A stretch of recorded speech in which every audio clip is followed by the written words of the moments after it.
คณะแค่ยักษ์ตัวช่องนี่เจ้าจับนะครับเดี๋ยวเกินตัวหนึ่งเนาะเกินตัวหนึ่งวะบอตัวหนึ่งกระชอกอ่ะเกินชอก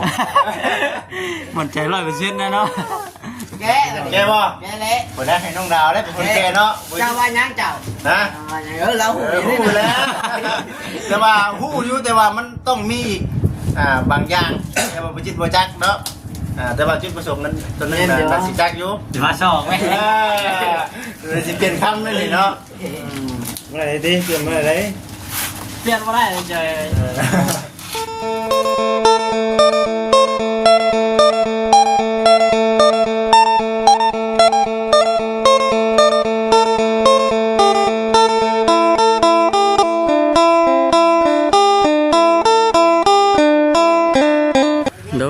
พี่น้องเอ้ยทักทายสบายดีเด้อพี่น้องเด้อซีกันเบิดสุขุสุขคนพี่น้องเอ้ยพบพ่อกันคือเก่าครับฮะเจ้าอย่างดิขี่ยนต์มาคนได้ดิไม่ยังขี่ยนต์นะของนี่แล้วของฝากนี่มาแต่สหรัฐคนได้ดมเบิ่งเงี้ยเจ้ามีกินยนต์อยู่จ้ะว่าเนาะว่าโย่ผมเคยขี่ยนต์ผมเคยขี่ยนต์กินมันเป็นยังไงดูเนาะทางนั้นเอาเดี๋ยวมาเกตใหม่เนาะเดี๋ยวเอาของไปให้น้องดาวกันก่อนมาเรียนไปหาน้องดาวก่อนโอเคมีสัญญาณบ่เดี๋ยวนี้ขี่ยนต์มาพุ่นได้นี่ขี่ยนต์มาพุ่นว่ะของข้าเนาะ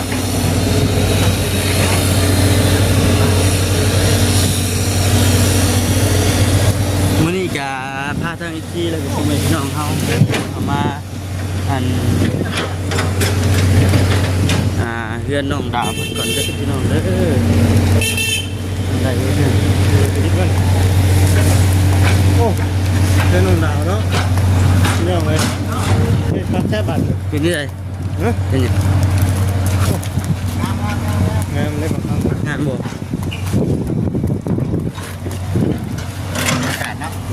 แต่ว่าโอเคได้เรื่องอยู่เนาะพอดีอยู่แดงกับห้องสินะมือวานมาซื้อเนี่ยหนาวเนาะวันนี้หนาวเลยมาซื้อนั่นยังเลยก็ออกมาก่อนเถอะเนาะ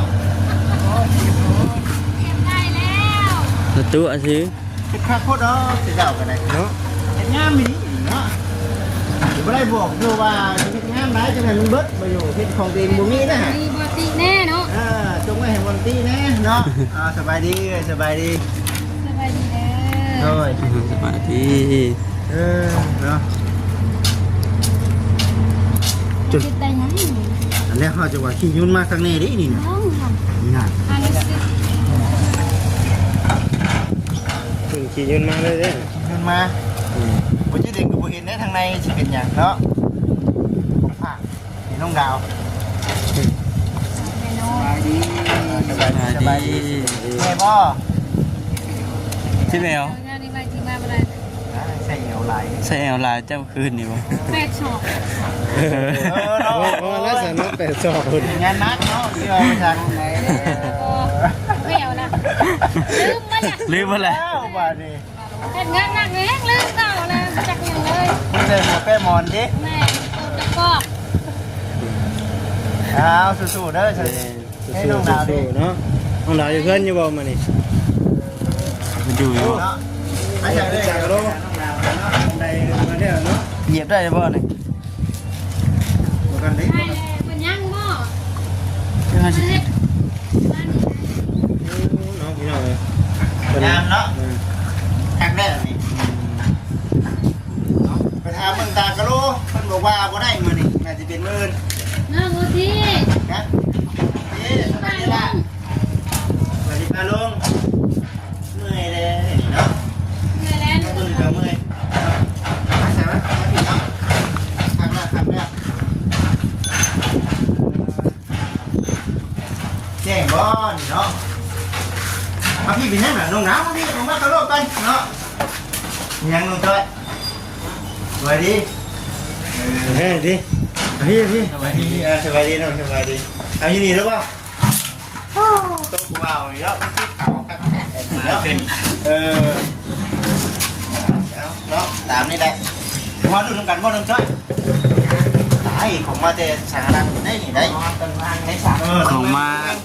าแต่ไกล ไอ้ก็ยังไม่ได้เห็นมาอยู่มันมีอย่างนี้นี่วะ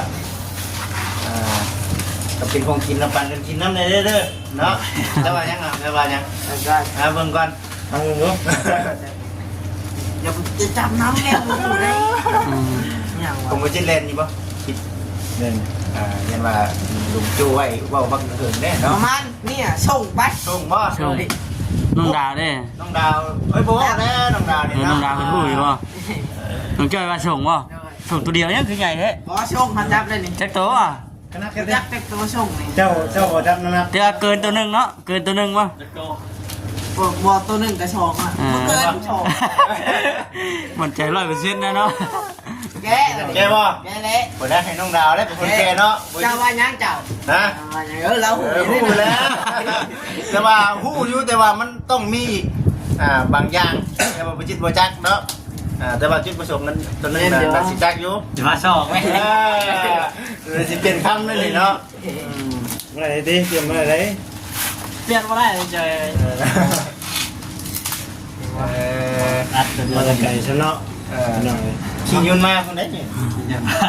ได้กลัวคนเฮาคนนี้เนาะมันบ่เคยขี่ยนต์นักเติมเนาะนี่เนาะนักอยู่ได้ มีอย่างเดียวแม่นบ่เนาะจะมี อย่างเดียวถึงมาเราเบิ่งไปแล้วกัน แม่นดีว่าน้องจ้อยส่งบ่ จับ ยังเอ้าน้องจ้อยยังนี่ฮะโอ้โหแล้ววันนี้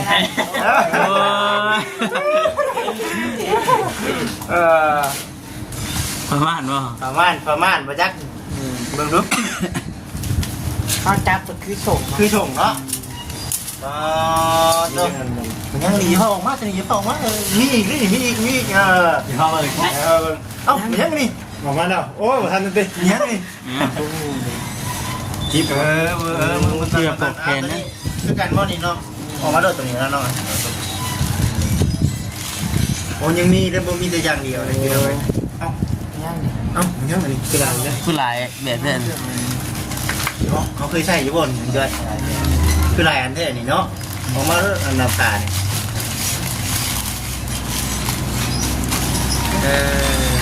สีกัน มาเบิ่งเลยแม่เอ้ยมาเบิ่งบ่ ปลาหมึกนี่ มันแห้งบ่ มาเบิ่งแห้งเบิ้ลแล้วบ่มัน เบิ่งแรกตัวนี้เนาะ มาใส่มาใส่ยี่ห้อน้ำมัน ยังนะออกมาเบิ่งเลย มายังอันนี้น่ะ มึงแน่นี่ โอ้ย จิบจ้อย กินแล้ว กินจะมีใส่นี้เนาะนี่กินประมาณ คือให้ดูปืนน้ำยาง ไปฉาย บ่ไว้นี่เป็นยัง มาแล้ว ใส่ไม่ใส่ป่ะ เบิ่งอ่ะ ไม่ชัดแล้วบ่ มีโคตรอินได ที่พูดข้างนี้ ไปฉายนี่เราเนี่ย มันกดประมาณเจ้าบ่ ก็มีหรอกก็ประมาณก็มี นี่ มีได้ห้องนั้นแม่นดีเว้ย อ่านเป็น มาเด้ ดิมูดกดหัวไหนมันไหลไปเงี้ย พูดว่าวิทยา แม่นอยู่บ่นี่น่ะ แม่นบ่เอ้ยเพิ่นเบิ่งเพิ่นชัวร์คนเนาะปานนั้นเพิ่นบ่ คนมาหูเนาะพี่ อ๋อไฟฉายก็กะเบิ่งว่าไฟฉายเนาะนี่มีดอกว่านี่น่ะนี่ มีแต่คนบ่ใส่บ่เคยใส่เนาะ มีดอกอยู่นี่ อ่า บ่แต่ว่ามัน กูจึงดิ เฮาสิมาใช้หยังอันนี้มันบ่ ดีว่า โอ้โห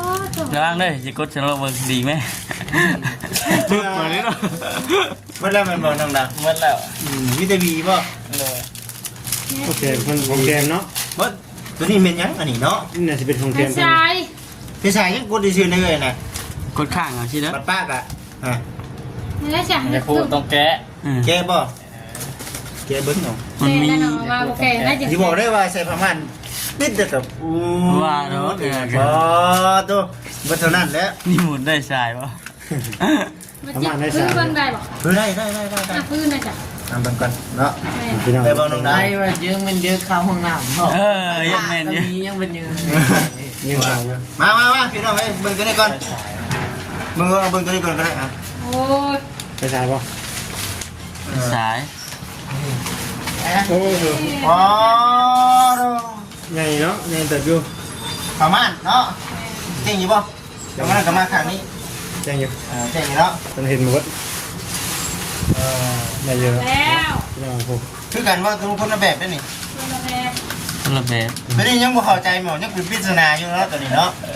มันเป็นภาษา เพศชายบ่ ประมาณกับว่าเป็นพลาสติกเนาะ แต่ถึงน้ำแล้วก็บ่ได้ ตัวนี้น่ะ เปียกเลย ถึงน้ำโมเปียกตัวนี้เนาะ แม่ เราจะมาใส่ใช่ไหม น่าจะเป็นห้องน้ำเนาะน้องดา สำนักอย่างเดียวได้ป่ะ ห้องน้ำแล้วก็ ตัวนี้มันคือยังสัตว์แก้ อ๋อนี่ใส่น้องใส่นี่เด้ใส่บ่วงนี่เด้นั่นแหละวะ เนี่ย เลย เห็นเมนเยอะ งาม มาจากประเทศนอก มาแต่ของประเทศนอกเลย สั่งมาสั่งผมเลยเนาะ น้องจ้อยเฮามา โอ้แบบ ไปดมในสลบเอาแหละ กาวบ่น่ะ น่าจะเป็นกาว บ่แม่น มา นะ สิไปพุทธก็ยังกันหื้อออกมาตั้งไป ยิ้มน่ะ มันชานกันบูดบ่ กันหมุนยังเป็น เฮงนี่เนาะ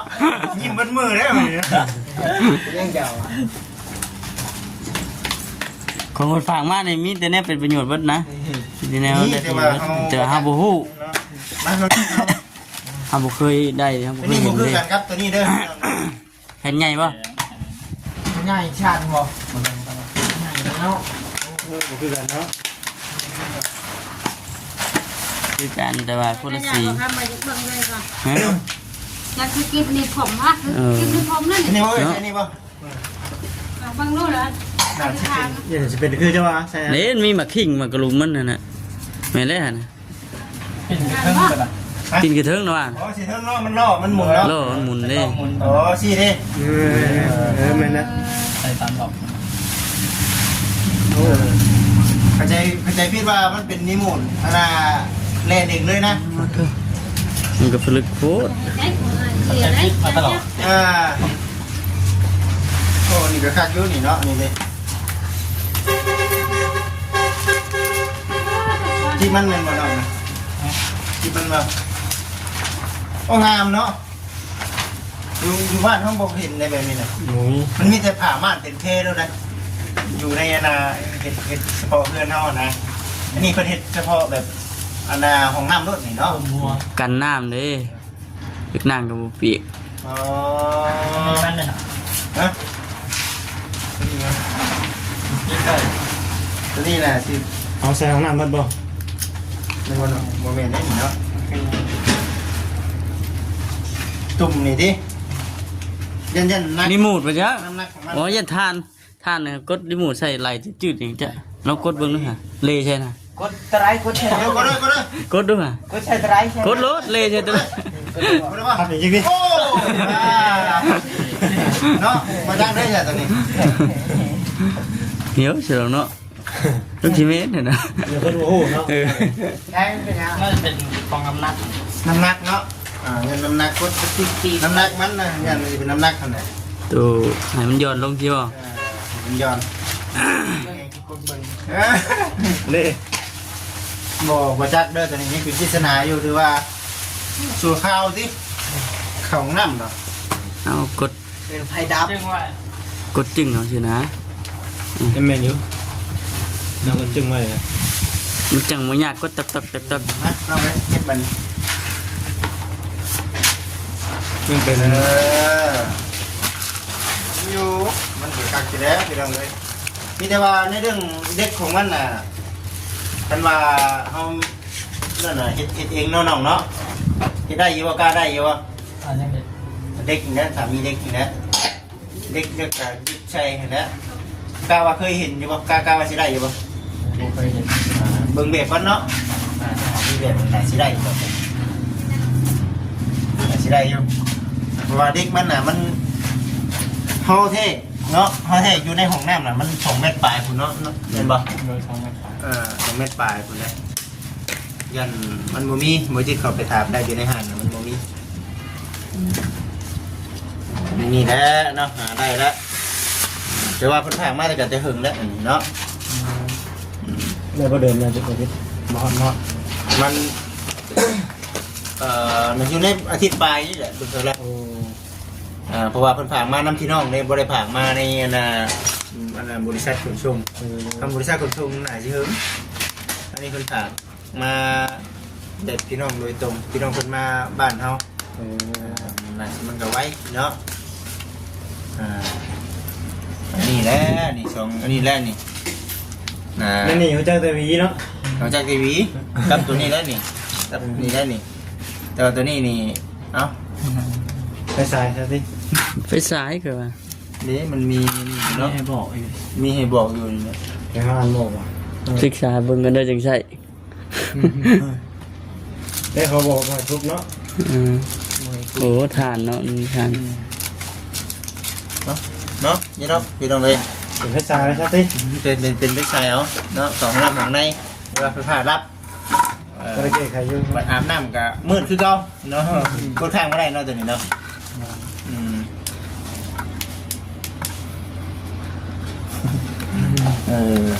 ไปสันเนาะคือสิประมาณนี้แหละเดี๋ยวสิมาอัปเดตให้กับซีเบิ่งอีกเทื่อมาอยู่ที่บ้านน้องดาวเด้อซีเด้อเนาะมีแต่ว่าเดี๋ยวซีพาซีไปเบิ่งพุ่นแหละ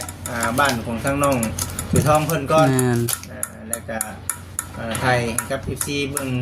ในเรื่องเฮือนซันดัน อ๋อ เป เลย นี่แหละ ภูมิไหน แต่ว่าในเรื่องห้องน้ำเนาะยังไม่ได้เห็นอย่างเลยแมันบ่เนาะ น้ำทุบ ฮะถูกแล้วบ่ ทำไปแล้วหาได้คน โอ้ไปจะไปพาบ่าวไปเบิ่งหน่อยไปให้ไปเบิ่งนี่ ขนาดมันเกิดขนาดเลยดิ โอ้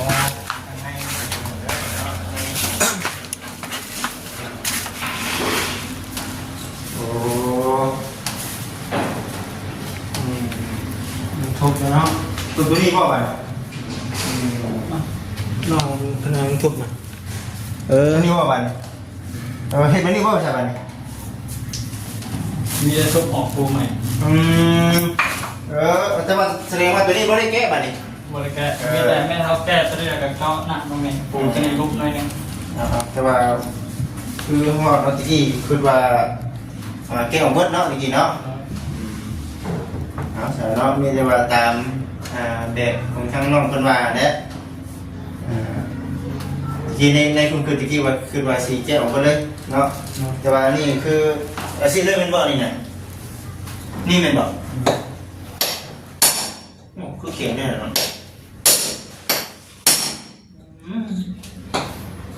ก็ได้ครึ่งนึงเนาะ